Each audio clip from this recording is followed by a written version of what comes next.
So what's up, everybody? How's everybody doing? Wanted to make this video because I have done some stuff to the Yukon today. There was something else that I wanted to do today, but I haven't because you can't rely on anybody. So I'll get to that in a minute. But anyway, so I don't know if anybody can tell, but Yukon sits a little bit higher in the front now. I have my 3-inch leveling kit on from Supreme Suspensions. I have the part number and all that in the trunk. I've still got the same tires. I haven't measured these, which I might actually measure them just to see what they are as far as height. But I believe, like I've said before, that they are like a 31 or 32 inch tall tire. The rear suspension is still the same. It does have the air ride, so that is something that I'll have to keep an eye on, see if it gets any higher or anything. I do need to get alignment now because of that. I'm going to get some new tires at some point. I do want to get some new wheels too, so I'll have to do something about the rear because the rear does scrub a little bit. So I don't know what I'll do about that, but so far that's what I've done. 3 inches up front, still stock in the rear. I don't want to mess with the rear. I think it looks fine how it is. And for those that are wanting to say, oh, it's squatting, well, it's not really something you can really tell. You can probably tell if you squint at it a little bit. Like on video, I can tell a little bit, but as far as in person, it's really hard to notice. Unless you saw what this looked like before the leveling kit was put on, you could tell that the nose was down a little bit. But also, I replaced the struts for the lift gate and the glass, and I have those in here as well. And I also have some other stuff to show. I also replaced the third brake light, so now it works as well. So now, as you can see, it goes up and stays up. Same thing with the glass.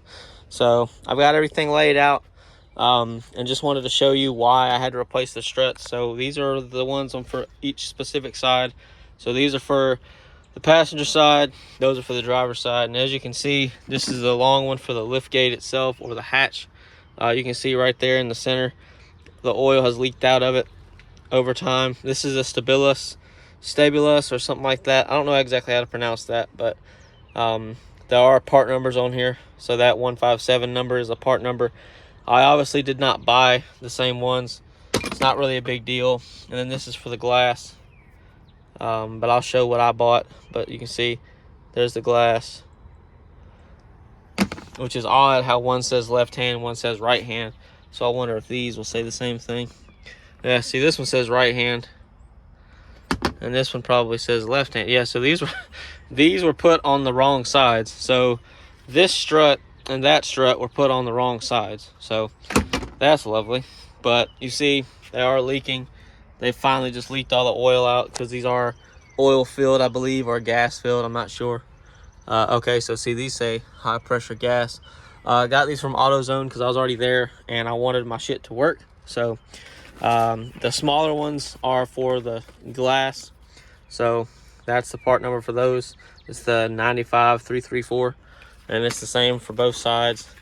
And then the actual hatch itself is 95806.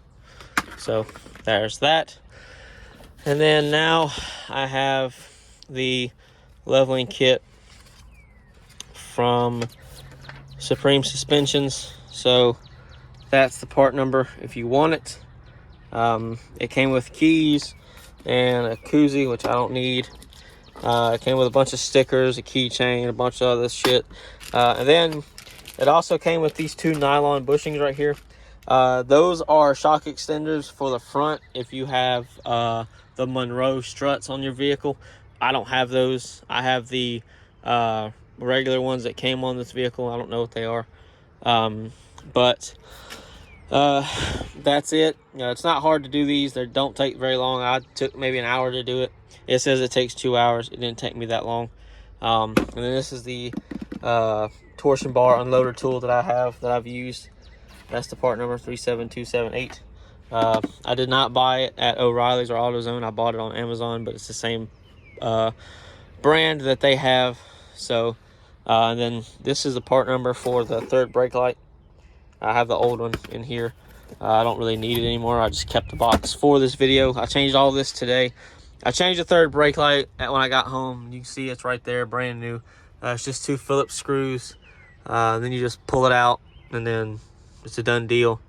Then there is one thing that you have to keep, and it's this rubber. Whoops, I'm not even showing.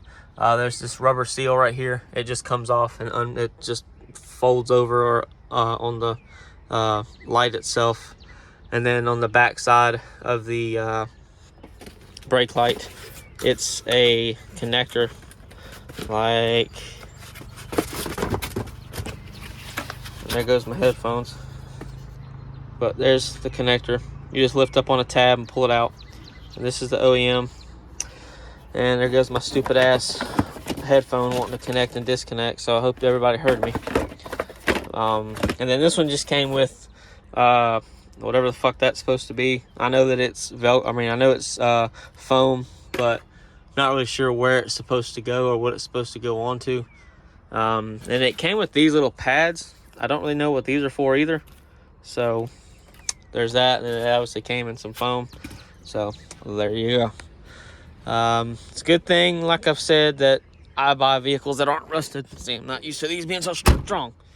Because my torsion keys came out fairly easy. I took the front skid plate off because for some reason the lower skid plate is missing, and that's supposed to be aluminum. So it's kind of pointless to have that plastic piece of shit on there, because that's not going to stop anything.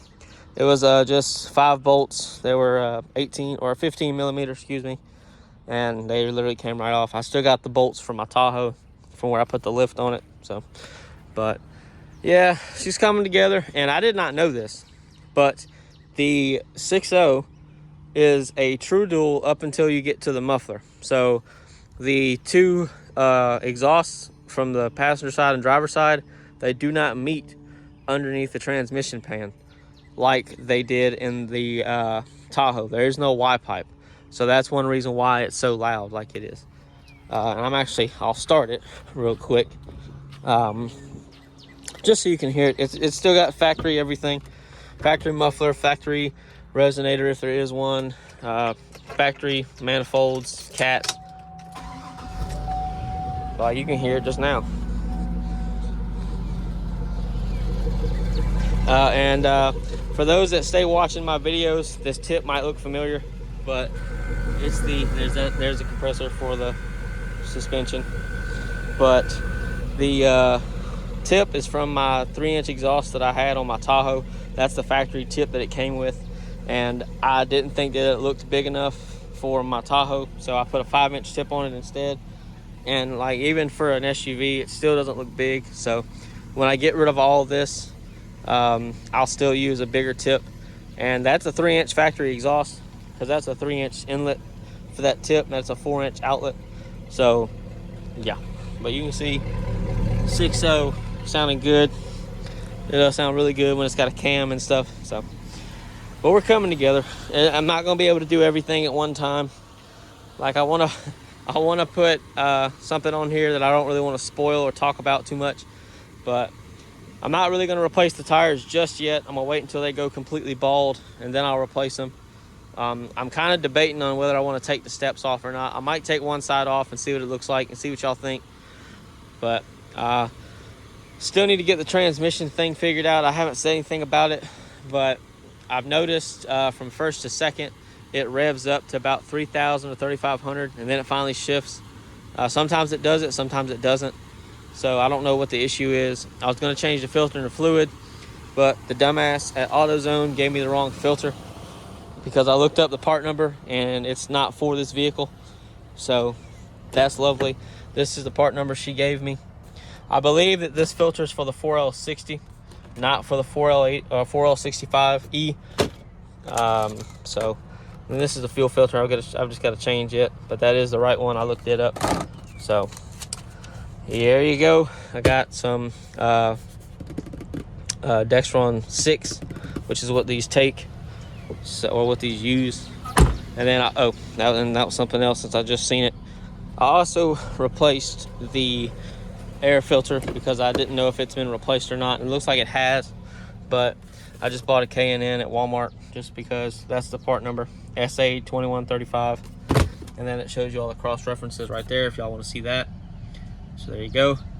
It says Silverado, Sierra, but these are exactly the same as a Silverado or a Sierra. It's just, it doesn't have a bed on it. It's got the rear SUV part on it. So I also, and see, I keep forgetting things and I walk by and I think about it, but I also cleaned the fender liners and everything. But like you can see how nice and clean everything looks now. I also cleaned off the oil cooler lines so that I can watch them to see if they're leaking. I have a feeling that that's what it is that's leaking. So I'll have to replace those at some point, but I'm not going to replace them until I change the oil again, just because I don't want to waste any of the oil I have. So I'll just wait for another 5,000 miles and replace them. Even if they're not leaking, I'm going to replace them anyway. So, but yeah, so these tires have a little bit of life left on them. So I'm going to run them down to where they're completely bald. And then, yeah. So it does need brakes as well. I did notice that because I took the front wheels off and the pads are starting to get low. And I noticed my brake fluid was low. So that's one of the reasons why I looked to see what the brakes look like. So they got some life, but they're going to need to be replaced soon. And this, unfortunately, I don't remember if I said it or not. I think I did. But this has a clutch fan, or a fan, and a cooling fan with a clutch on it, so it engages and disengages when it needs. I don't think they started putting the electric fans on these until I think about 2006, maybe, or 2004, 2005. So I'm gonna have to put the electric fans on it. My Tahoe had electric fans, but it was a 2006, so have to do something about that. But you can see how good the paint looks. My Tahoe's paint never looked this good. It probably did when it was new, but it's still got a couple spots like on the bumper that needs to be fixed. So, but it's nice and straight. So hope you guys enjoyed, and I'll keep everybody updated, and I'll see you later.